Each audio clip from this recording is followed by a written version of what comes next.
कोई मसला bye all means बिस्मिल्लाह साहब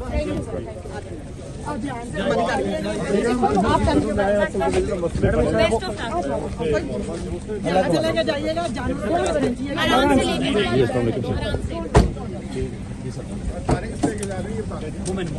बताएंगे। आओ दीपू भाई थाना वुमेन जी ये मैडम ख्याल रखिएगा जी बेफिक्र हो।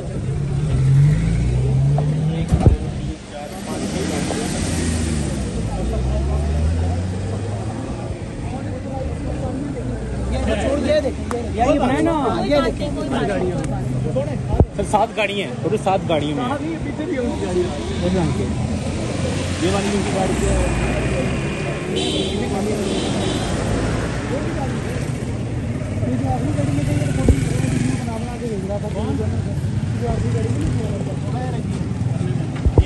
सदी भाई क्या कहना चाहेंगे? दोबारा गिरफ्तार कर लिया यार क्या कहना है, देख लो रे आप ऐसे जैसे को पता नहीं को बहुत बड़ा दहशतगर्द गिरफ्तार करना हो। 14-15 गाड़ियां इधर, इतने नामालूम लोग मुख्तलिफ, कोई मजदूर बन के आए हुए है तो कोई क्या बन के आए हुए, कोई क्या बन के आया हुआ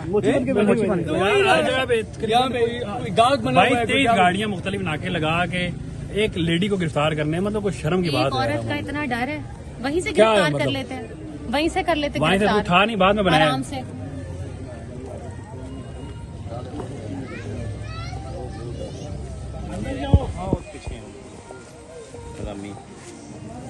जिन्होंने बाहर निकले ना 2